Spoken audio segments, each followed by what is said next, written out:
My wife, Ava Sterling, made the cover of Forbes.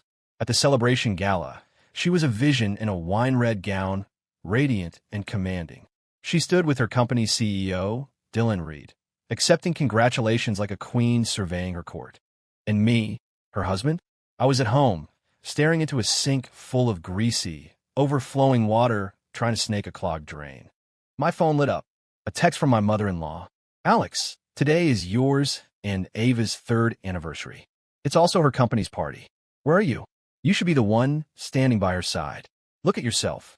Are you even worthy of her anymore? Attached was a photo. In it, Ava and Dylan stood together. They looked like the perfect power couple, a match made in heaven. The way Dylan looked at Ava was filled with an undisguised adoration. I shut off the phone, wiping my grimy hands on my apron. 3 years ago, when Ava and I got married, she was just a recent graduate with a dream, running into one wall after another. I turned down a position at a top research institute in Germany to move back with her to this city, Pittsburgh, and become a stay-at-home husband. She'd told me then, Alex, you're sacrificing so much for me. I swear, I'll work hard and make you the happiest man in the world. Now, her company, Auratech, was a unicorn in the AI sector, valued at $10 billion. She had done it, and I had become the most glaring stain on her otherwise perfect life. Ava came home after midnight, smelling of gin and an unfamiliar perfume. She tossed a manila folder onto the coffee table. Her voice was ice, devoid of any emotion. Alex, I want a divorce. I stared at the neatly prepared divorce agreement. It felt like a frozen hand had clamped around my heart, squeezing until I couldn't breathe. Why? My voice was a raw whisper. Why? She let out a short, sharp laugh, as if I'd just told the world's stupidest joke. Her beautiful eyes were laced with contempt. Alex, take a good look at yourself in the mirror. Have you done a single meaningful thing in the last 3 years? Besides cooking, cleaning, and waiting for me to come home, what can you even do? I need a partner who can stand with me, a soldier to fight by my side, not a house husband I've kept, who I can't even have a real conversation with. She pointed at the TV, where a business news channel was replaying an interview. Dylan Reed was on screen, speaking eloquently about market trends. Look at Dylan. He's a Stanford grad, a Wall Street elite. He helps me analyze the market. He strategizes with me. He helps me build my empire. And you? What can you talk to me about? The price of groceries? Which brand of toilet cleaner works best? Every word was a knife, expertly twisted into my heart. I watched her silently, this woman I had loved for 7 years, from college through our marriage. Her face was still so beautiful, but her eyes were those of a stranger. It turns out when someone climbs high enough, the dust she used to stand on becomes an eyesore. I was that dust. You can have the house and the car. Her tone was one of final, dismissive charity. She pulled a bank card for her purse. There's $5 million on this. Consider it compensation. After this, we don't owe each other a thing. Compensation. She was buying out our 7 years, buying out everything I had given up for her for $5 million. What if I don't agree? I clenched my fists, my nails digging into my palms. Ava's patience snapped. Alex, don't make me lose the last shred of respect I have for you. Pleading and dragging this out. It's just pathetic. Dylan, who had been standing silently behind her like a well-mannered spectator, finally stepped forward, positioning himself slightly in front of Ava. He looked down at me, a faint, condescending smirk on his lips. Mr. Hayes, I think you misunderstand. This isn't a negotiation. This is a notification. He adjusted his wire-rimmed glasses. Ava is a public figure now. Her image can't afford any blemishes. And you, forgive me for being blunt, but your existence has become the single greatest obstacle to Auratech's growth. For the future of the company, and for Ava, please have the decency to just leave. A blemish, an obstacle. Watching them, my heart turned to ice. I once thought that if I gave up the world for her, she would give me everything she had. I finally understood. The moment I gave up my world, she kicked me out of hers. I slowly nodded. I picked up a pen and signed my name on the cold, sterile document. Phoenix. I agree to the divorce. Relief washed over both of their faces. I looked at them and suddenly I smiled. But before I go, I said, there are a few things I need to take back. Ava frowned. You have 3 days to move your things. I won't. No. I cut her off, my gaze shifting past her toward the study. It's not that stuff I want. I've come to collect the soul of Aura. Ava stared, confused. Behind his glasses, Dylan's eyes flashed with a flicker of alarm. What are you talking about, Alex? Ava's voice was sharp with annoyance. I built Aura Tech from the ground up. I am its soul. What does that have to do with you? Is that so? I stood up slowly and walked toward the study, each footstep a drumbeat against their sudden anxiety. The core technology of Aura Tech, the system that took your company from $0 to $10 billion. Project Chimera, are you really sure? It belongs to you.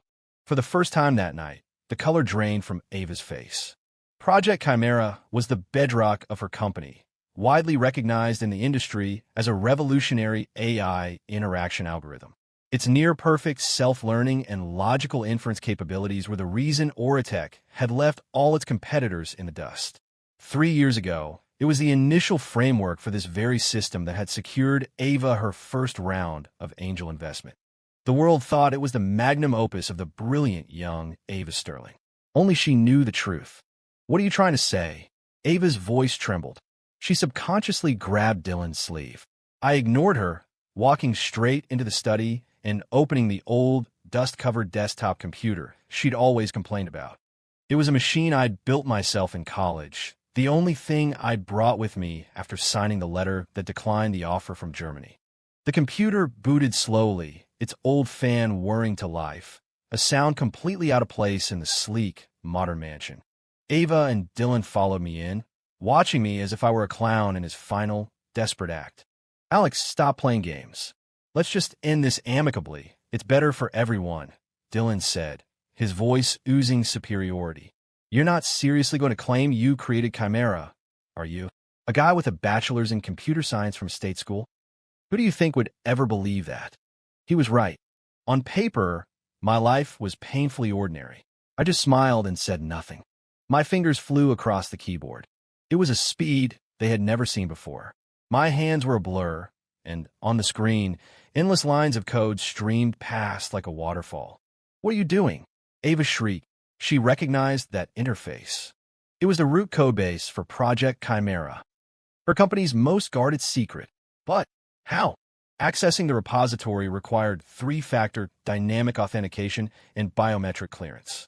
This piece of junk wasn't even connected to the company's intranet. How could he possibly get in? You're stealing corporate secrets. Dylan's face went pale as he fumbled for his phone to call the police. Stealing. I stopped typing and turned to face him, my eyes as cold as a winter grave. Is it stealing if I'm just taking back what's mine? I hit the final enter key. In that instant, at the Aura Tech headquarters downtown, the massive data visualization wall, the one they boasted would never go down, flickered and died. A moment later, a single line of text appeared on the black screen in burning, golden letters. Pandora Protocol activated. Owner, the architect. Simultaneously, every device running Project Chimera, from the internal company servers to the products sold to clients, was frozen by a pop-up window.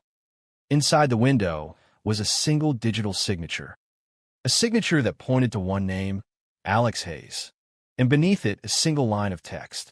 To my beloved Ava, a wedding gift. The date stamped below, it was our wedding day. In that single moment, the entirety of Auratech was paralyzed.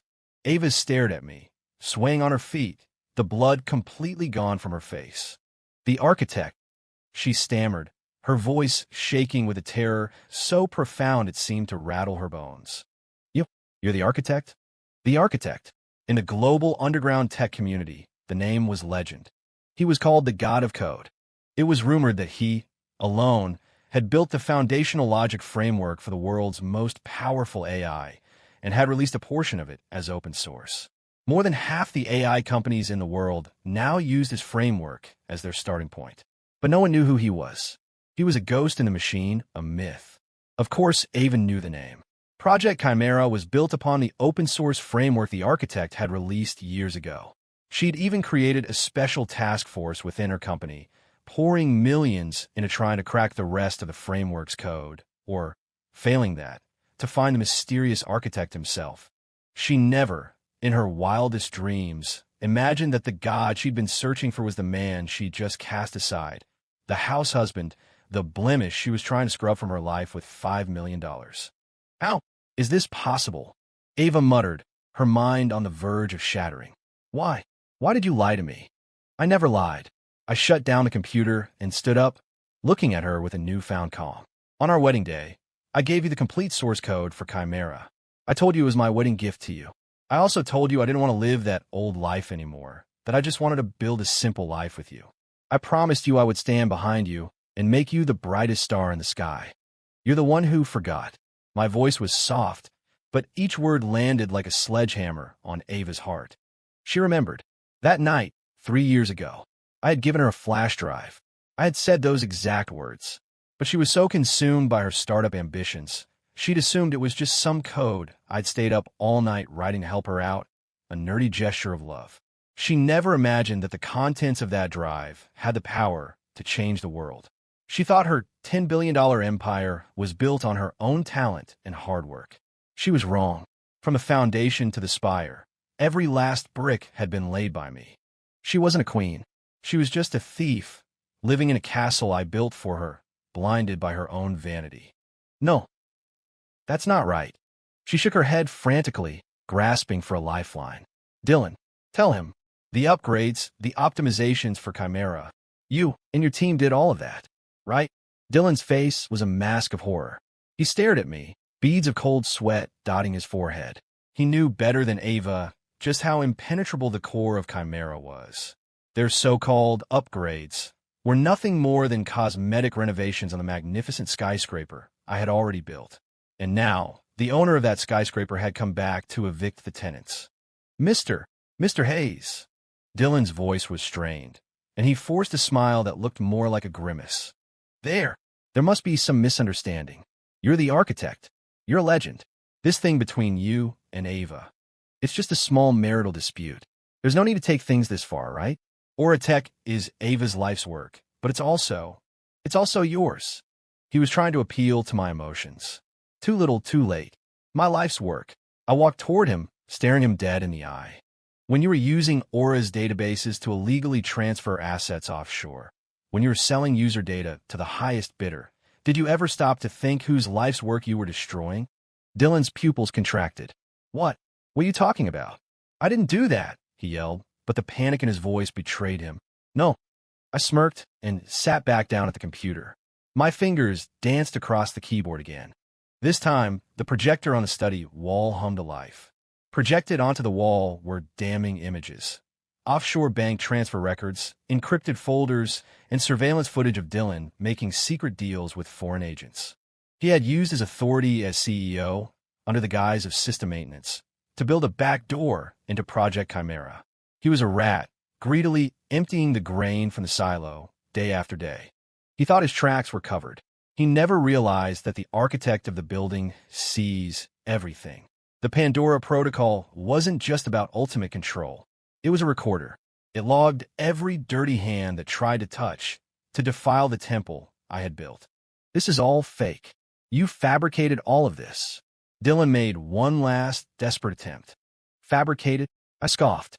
My private server has a complete millisecond by millisecond record of every single data fluctuation in Oratech's database for the past 3 years, including every IP address you used to log in and every command you ever executed. I've already sent a copy to my contacts at the FBI Cyber Division. I imagine they'll want to have a chat with you very soon. As if on cue, the doorbell rang, sharp and insistent. Dylan collapsed to the floor, his face ashen. Ava watched it all unfold, staring at the screen full of evidence, at the partner she admired so much, who was, in reality, a wolf ready to devour her whole. Then she turned to look at me, the house husband she despised, the only person who could expose the truth and save her from ruin, even as her empire crumbled. The immense, crushing weight of irony and regret washed over her like a tidal wave. Alex, she reached a hand out to me, her voice breaking into a sob. I'm sorry. I was wrong. I was so wrong. Can we not get a divorce? Can we start over? I stepped back, avoiding her touch, my face in a motionless mask. Ava, the moment you said I wasn't worthy of you, The moment you put a $5 million price tag on our relationship, we were already over. I picked up the signed divorce agreement and the $5 million bank card. You were right about one thing. Your image can't have any blemishes. So, as of today, the architect has no connection to you or Aura Tech. As for Project Chimera, I paused, looking at her devastated face, and delivered the final, cruelest blow. Consider it my parting gift. I destroyed the master key for the Pandora Protocol. This meant Project Chimera was now a ghost town. It would still function, but it had lost its soul. It could never be updated, never be improved. It was a beautiful but dead shell. Its future was to be slowly rendered obsolete by the market, until it rotted away to nothing. I built it with my own hands, and now I had buried it. Without another word, I turned and walked out of the house I'd lived in for 3 years, but had never truly felt like mine. Behind me, I could hear Ava's heart-wrenching screams, mingling with the cold, authoritative voices of the police. I didn't look back. The sun was rising. Alex Hayes, was free. The day after I left, an earthquake hit the tech and financial worlds. Aura Tech CEO Dylan Reed, detained on multiple charges, including corporate espionage and embezzlement. Aura Tech's core system, Chimera, paralyzed by unknown attack. Mysterious coder, the architect, surfaces. Forbes cover girl, Ava Sterling, falls from grace. $10 billion empire collapses overnight. Sensational headlines dominated every news outlet. Aura Tech stock was halted 1 second after the market opened. Partners terminated their contracts, clients demanded massive refunds, and banks came to collect their debts. The magnificent $10 billion tower had turned to dust in an instant. I didn't read any of it. I checked into a cheap motel and slept for 24 hours straight. It was the first time in 3 years I had slept so soundly. When I woke up, I used the $5 million card to buy myself a new set of clothes and a cheeseburger and fries from a classic diner. Then, I walked into the most luxurious office building in the city center. "Hello, sir. Do you have an appointment?" the receptionist asked politely. "I'm here to see the man in charge," I said. "And you are?" "Alex Hayes." A moment later, a balding, middle-aged man came jogging out to greet me, his face plastered with a sycophantic grin. His name was Leo Vance, the building's property manager and a forgotten classmate from college. His own startup had failed, leaving him in massive debt. I had anonymously funded him, allowing him to take over this failing office building. "Architect, Mr. Hayes." "Sir, why? Why did you come in person? You could have just called. I would have taken care of anything you needed," he stammered, so flustered he was nearly bowing. I smiled. "Leo, relax. I'm here to lease an office." "Lease? Sir, you must be joking. Pick a floor, no, pick a building. I'll clear it out for you immediately." "No need. Just the largest one on the top floor." I pointed to the corner office with the best view. "Also, I need you to help me register a company." "A company? What's the name?" I thought for a moment. "Let's call it Prometheus." Prometheus, who stole fire from the gods and gave it to man. I was going to use my technology to create a new era. An era free from constraints, completely under my control. 3 days later, Prometheus Labs was officially incorporated. Total employees, 1. The first thing I did was release Prometheus 1, 0 foot to the world. It was the fully evolved version of Project Chimera, the culmination of 3 years of lonely nights, conceived in my mind and coded on my old, dusty computer. If Chimera was a magnificent city, Prometheus was an entirely new planet. On the day of its release, I didn't do any marketing. I just updated the personal blog of the architect, which had been dormant for 3 years, with a single line. "The world is reborn." The single sentence sent shockwaves across the globe. Every tech giant, every venture capital firm went into a frenzy. Countless calls and emails flooded the inbox of my newly formed one-man shell company. They offered astronomical sums, all begging for a license to use Prometheus. I didn't accept any of them. I was waiting for the right vessel to carry my new world. During this time, Ava called me hundreds of times and sent even more texts. They were all variations on the same theme: regret, apologies, begging me to forgive her, begging me to come back. "Alex, I was wrong. I truly know I was wrong. Or I can't survive without you. I can't survive without you. Please come back." The company is yours. I don't want anything. I just want you. Can you really throw away 7 years of our lives because I was temporarily blinded by greed? Please, just give me one more chance. I didn't reply to a single one. A dead heart feels no pain. A shattered relationship can't be pieced back together. The only message I did reply to was from my mother-in-law, or my ex-mother-in-law now. After I left, she had cursed me daily, calling me ungrateful, a user who abandoned her daughter after making it big. Then, the identity of the architect was revealed. Her attitude did a complete 180. Alex, sweetie, it was Mom's fault. Mom was blind. You and Ava are a match made in heaven. Every couple has their fights. Please come back. I'll make you your favorite pot roast. I replied with only 6 words. Keep the pot roast for yourself. I wanted nothing more to do with them. However, I had underestimated their shamelessness.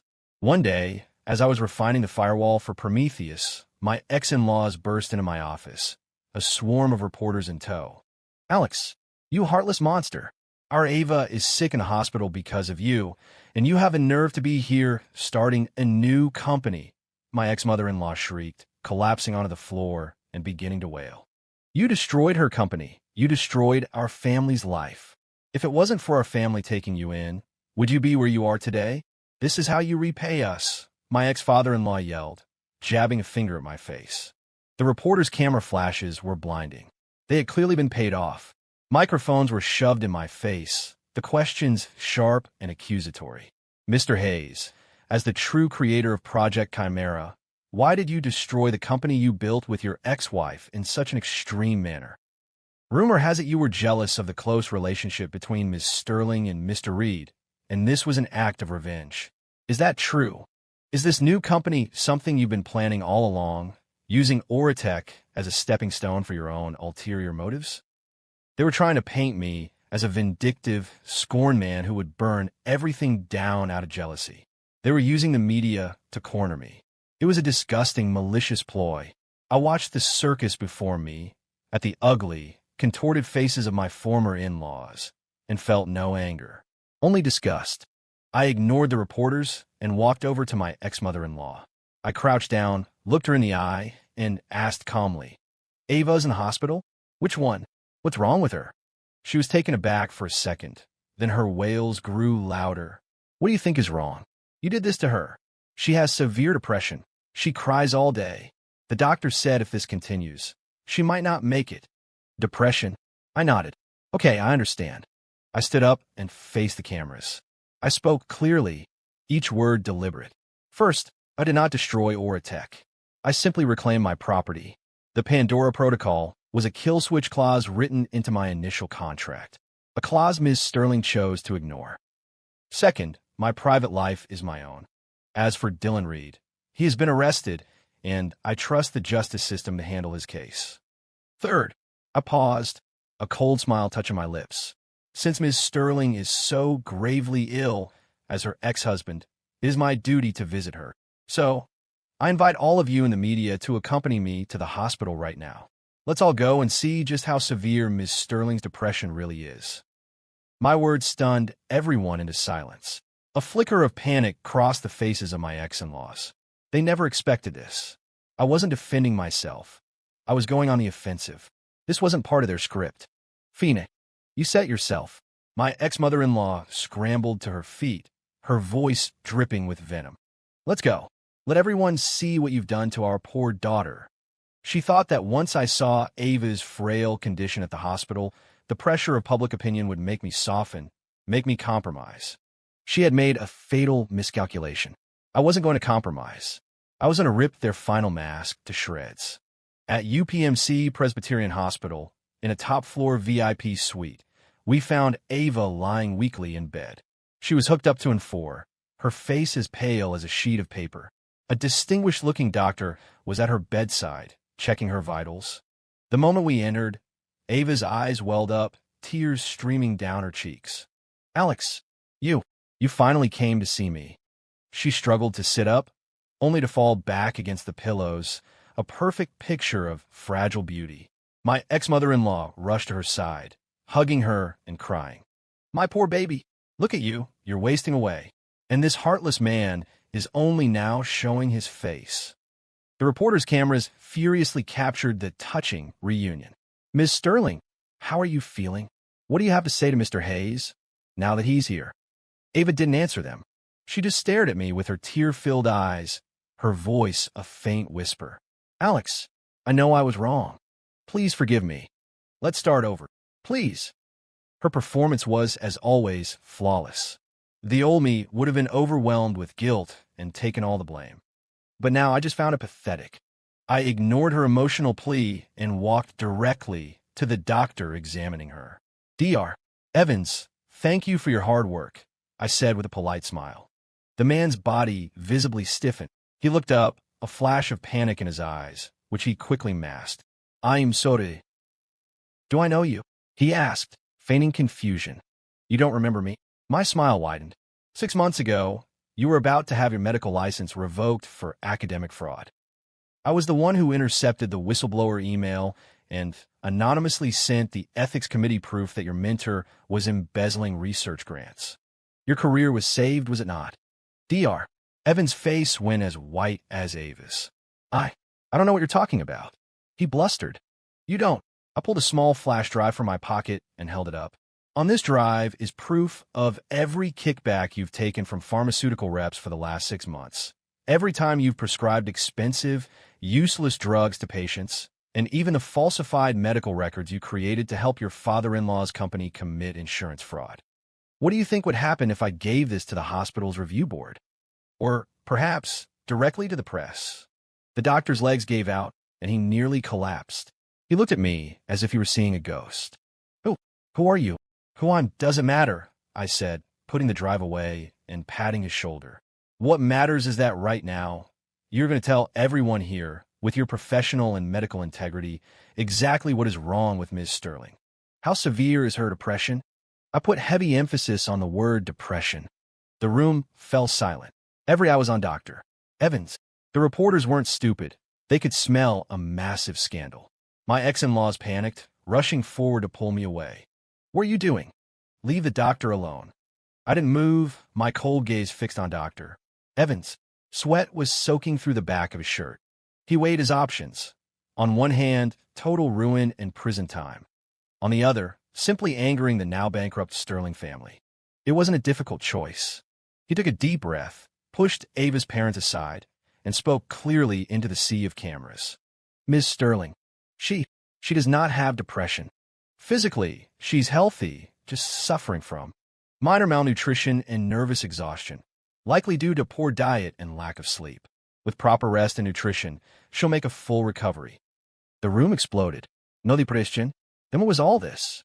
She was faking it, playing the victim to gain sympathy. The reporters went into a feeding frenzy. The camera flashes a constant strobe. "Ms. Sterling, why did you fake an illness to deceive the public? Are you aware that your actions constitute creating fake news? Did your family orchestrate this entire charade to try and save your company?" Ava's parents' faces turned a deep, furious red. They pointed a shaking finger at the doctor, speechless. You traitor." Ava stared in disbelief. The doctor she had paid a fortune to act his part had just betrayed her on live television. Her last shred of dignity was being publicly torn to pieces.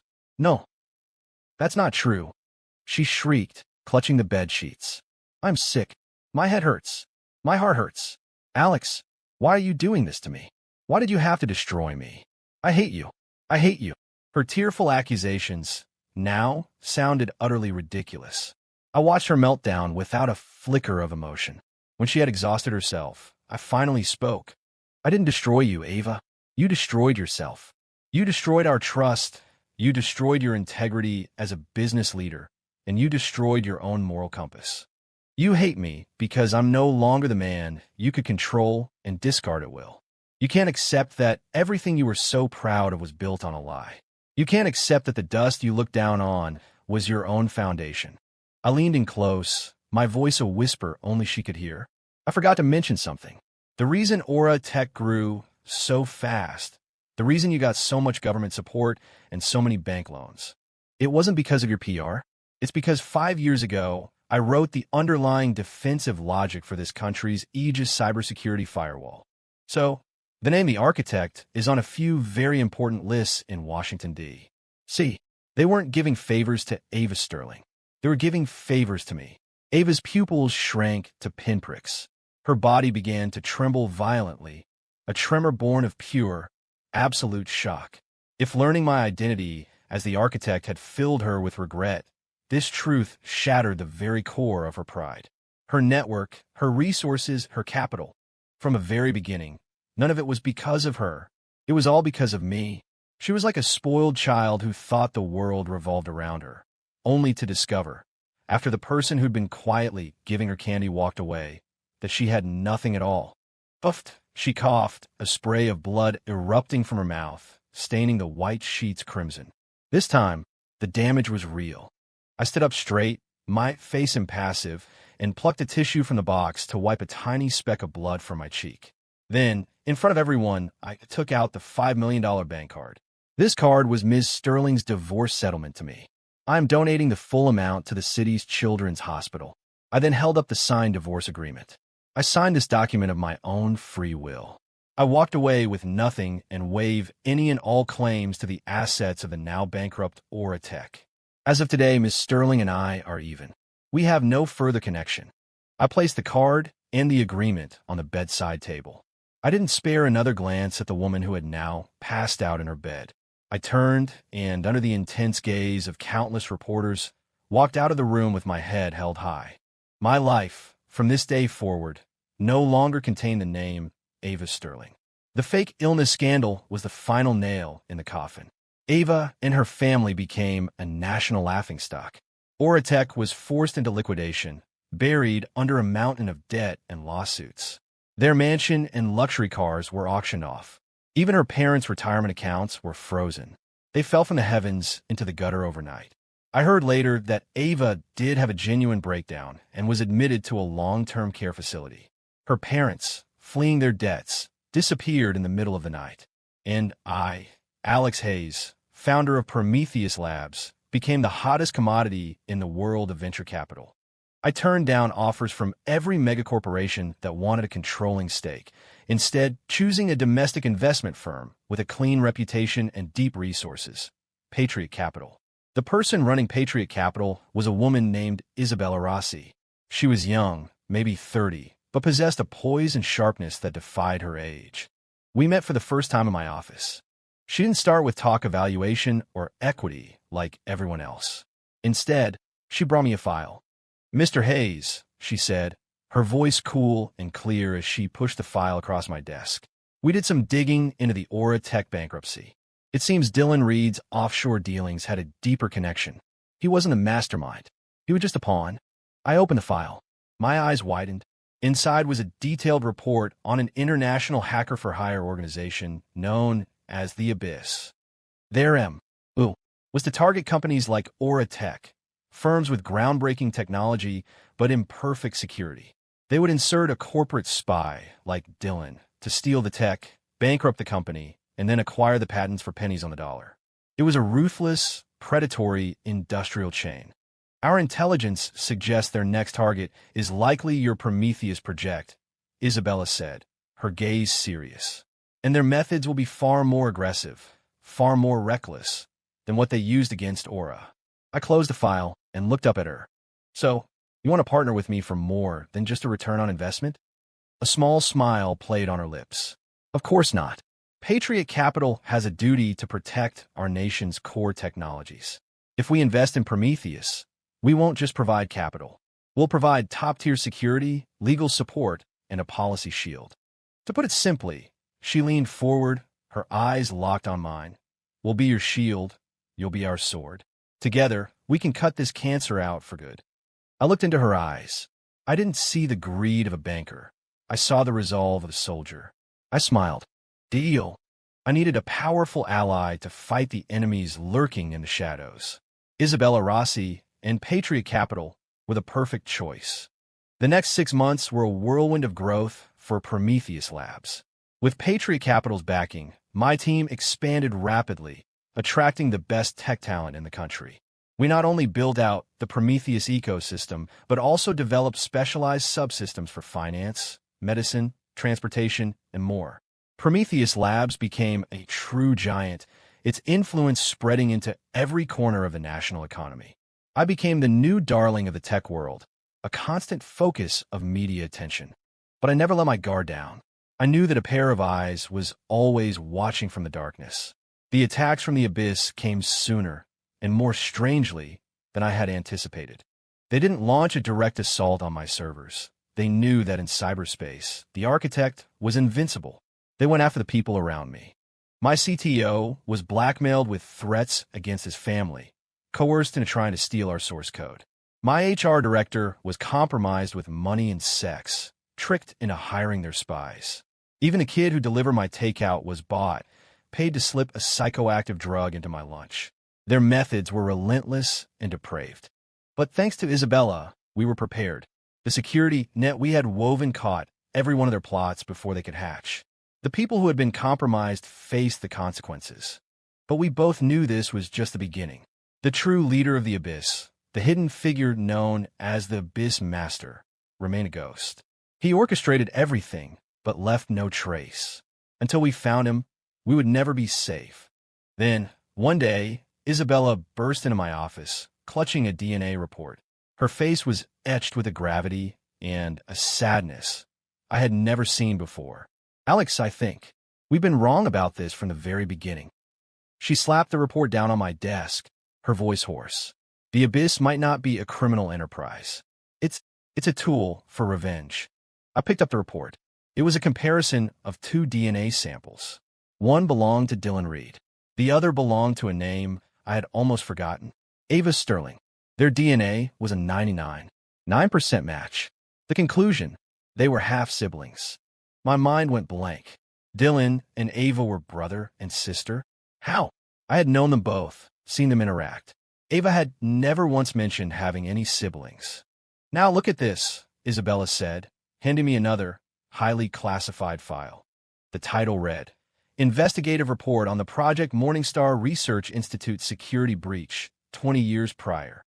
I flipped through the pages, my heart sinking lower with each one. 20 years ago, Project Morningstar was one of the nation's most important classified research initiatives, focused on cutting-edge information technology. My father, Dr.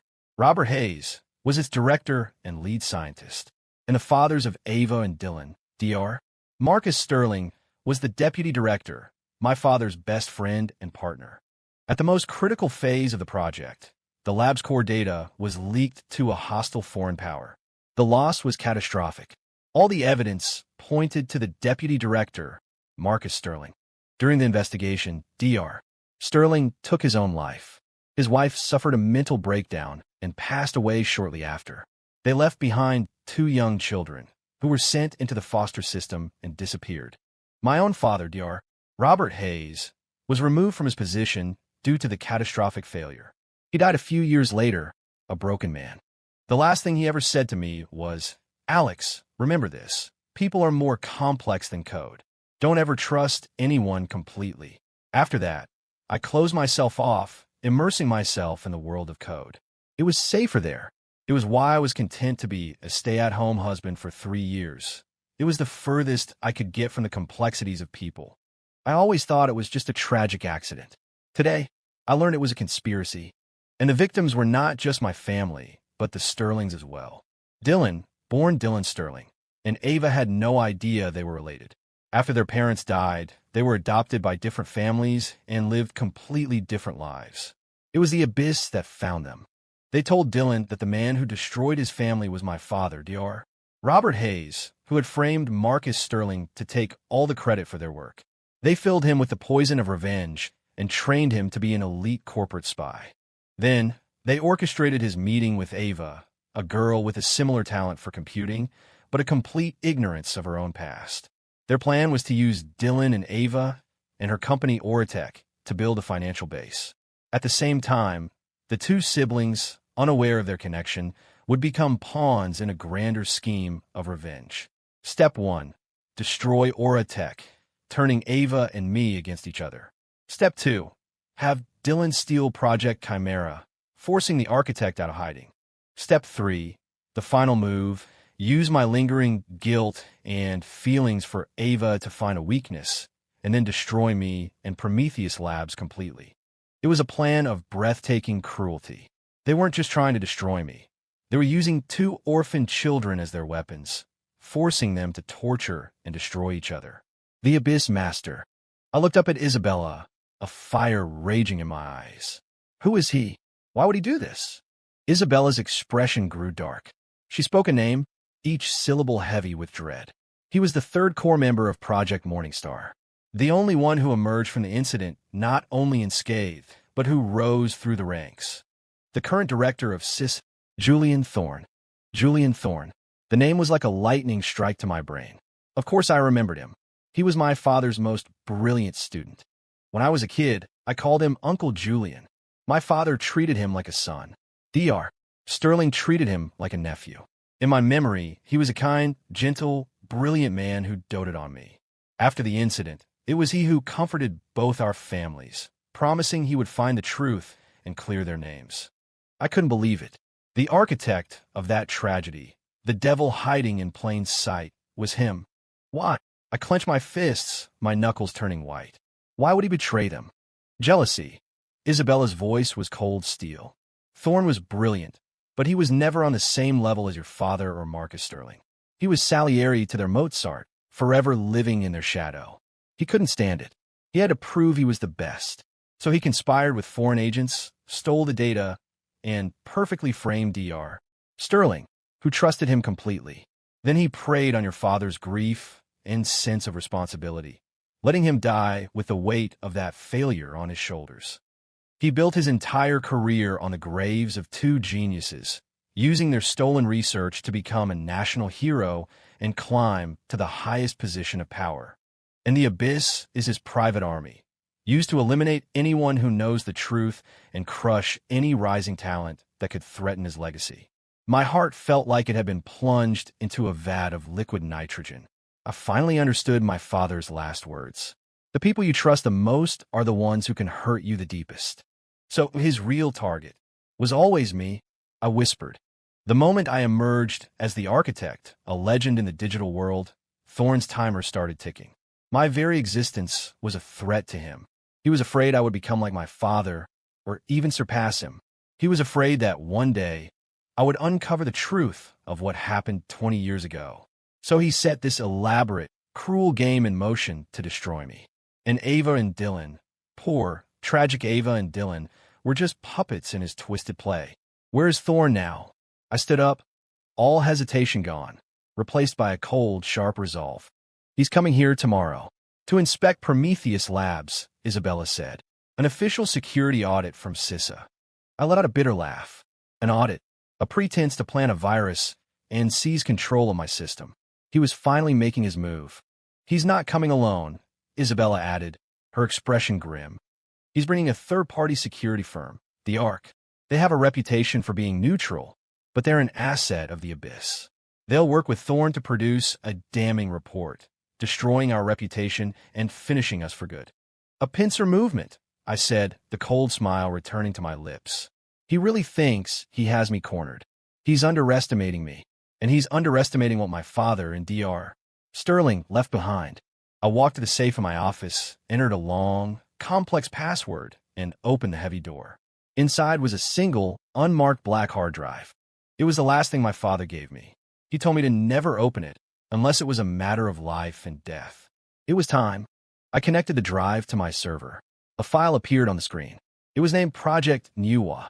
In Chinese mythology, Nuwa was the goddess who mended the broken sky. Inside was everything.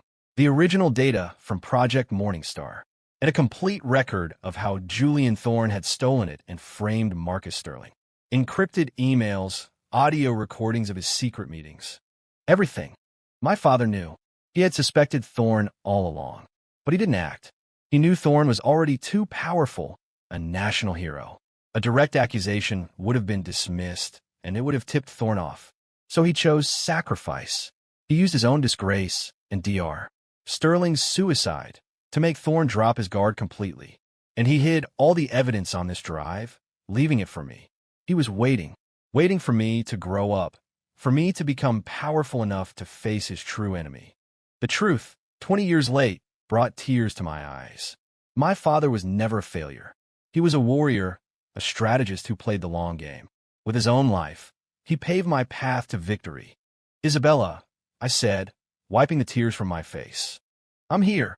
Tomorrow, invite every major news outlet you can find. I'm going to prepare a gift for Director Thorne that he will never forget. And one more thing. I need you to arrange a meeting for me. With who? Ava Sterling. At the wellness center, I found Ava sitting by a window, staring blankly at the dead leaves outside.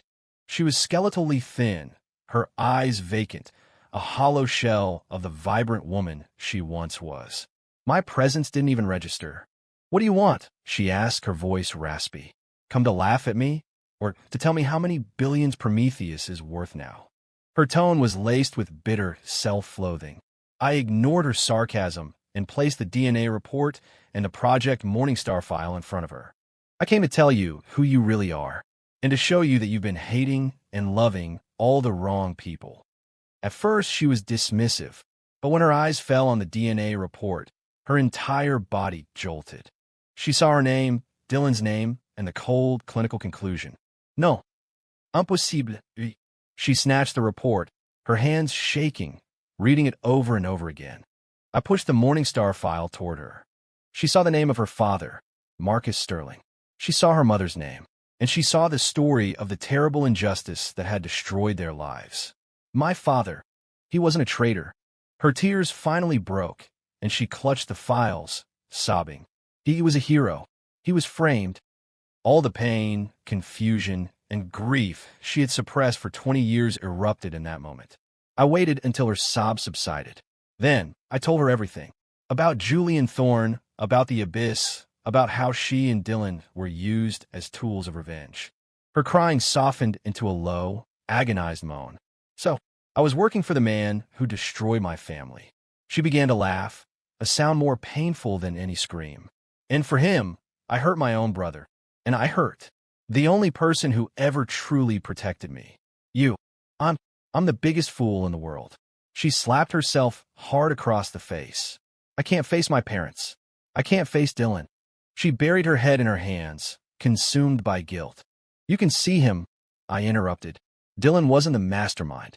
He confessed and is now a witness for the prosecution. He's being held in a secure location.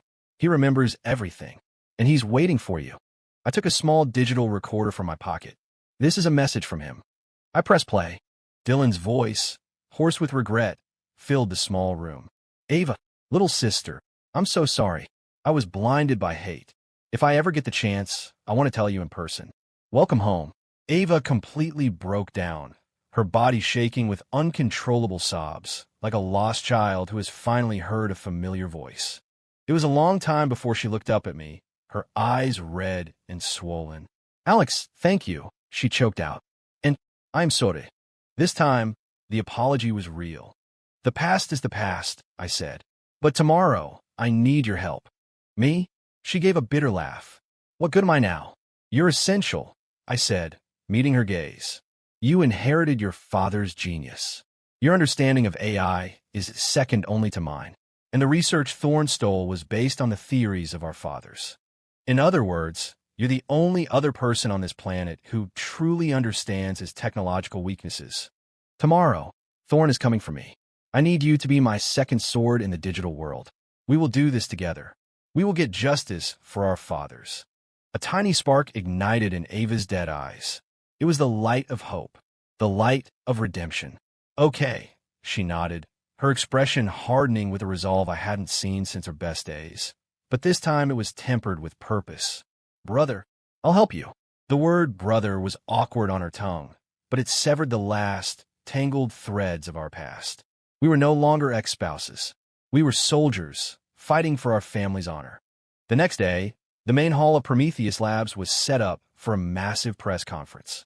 Julian Thorne arrived with his entourage from CISA and the experts from the ARC, walking through a sea of reporters like a conquering hero. He still looked the part of the respectable, scholarly public servant. He walked up to me and shook my hand warmly, the picture of a proud mentor. Alex, my boy, you've done so well. Your father would be so proud of you today. He boomed, his voice full of false sincerity. You're too kind, Director Thorne. I replied with a tight smile. Thank you for taking the time to give Prometheus Labs a thorough checkup. Of course, he said, clapping me on the shoulder. National cybersecurity is of the utmost importance. No room for error. After the pleasantries, the audit began. The ARC's CTO, a smug man named Jack, inserted a special flash drive into our main server port. Mr. Hayes, this is our latest AI security diagnostic. It will scan your system's root code for any potential vulnerabilities, Jack explained arrogantly. Rest assured, the process is completely transparent and safe. I nodded and gestured for him to proceed.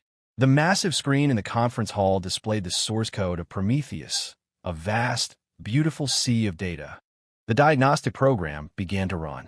Thorne and Jack exchanged a subtle, triumphant glance. They thought their Trojan horse was in. Once the diagnostic was complete, ultimate control of the entire Prometheus system would be secretly transferred to them. I and my empire would be theirs. The room was silent, everyone holding their breath. Isabella stood beside me, her hands clenched. I gave her a reassuring look. Then I walked to the podium and picked up the microphone. While we wait for the results, I'd like to show everyone something. I clicked a button on the remote. The screen switched from a scrolling code to the cover page of Project Newa. On it was a photo of my father, Robert Hayes, and Marcus Sterling, young, brilliant, and full of hope. The smile on Julian Thorne's face froze. Alex, what is the meaning of this? He asked, his voice low and dangerous. Nothing, I smiled. On this important day, I just want to take a moment to remember the heroes who gave their lives for this country's cybersecurity 20 years ago. I told the story of Project Morningstar. I talked about the friendship between our fathers, their genius, their dream. Then my tone shifted. But unfortunately, the stories of heroes are often tainted by the poison of traitors. The images on the screen began to change. Encrypted emails, audio recordings, offshore bank records. The evidence appeared, piece by damning piece, each one a dagger aimed straight at Julian Thorne. The room erupted.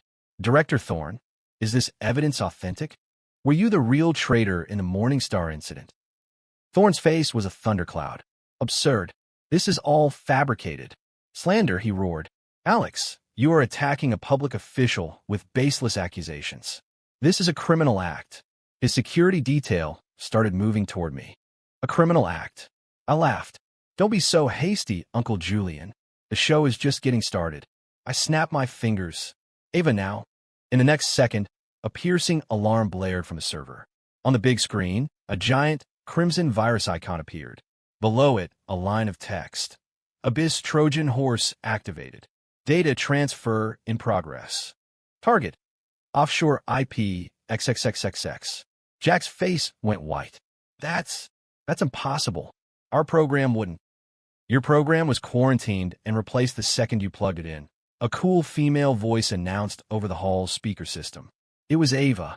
From her room at the wellness center, she was fighting alongside me. The Trojan horse you're seeing now is a gift I modeled after yours, sent directly to your boss. What? Thorne's eyes widened in horror. This gift contains a complete record of every dirty deal, every traitorous act you've committed as the Abyss Master. My voice rang out, cold as a judge's sentence. Oh.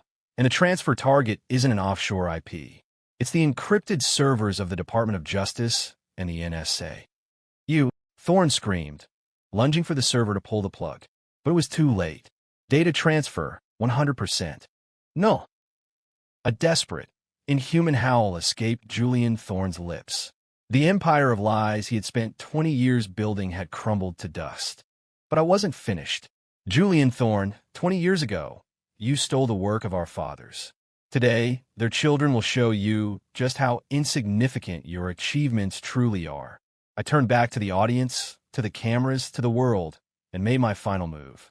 I, Alex Hayes, founder of Prometheus Labs, and the architect, hereby announce that effective immediately, the Prometheus system will be permanently free for all American businesses and individuals. Furthermore, we are making the entire underlying source code open to the public. The hall exploded into chaos. Permanently free. Fully open source. It was an unprecedented move.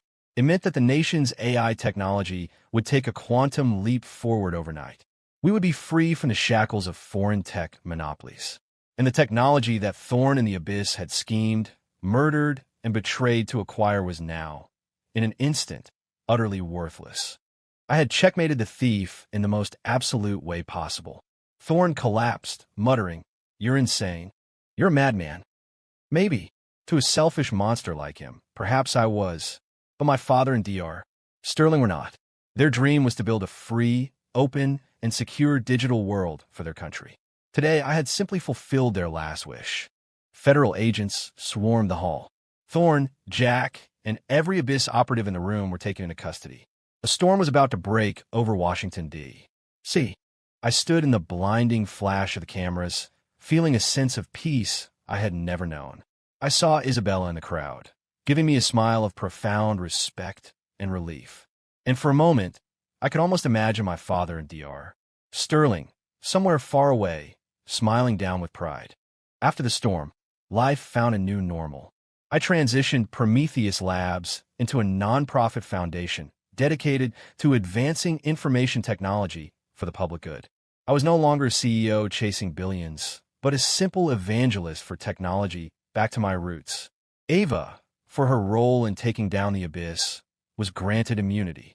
She and her brother Dylan, with what little was left of their family's assets and some help from me, started a small cybersecurity firm. They dedicated themselves to helping small businesses defend against predators like the Abyss. It was their own path to redemption.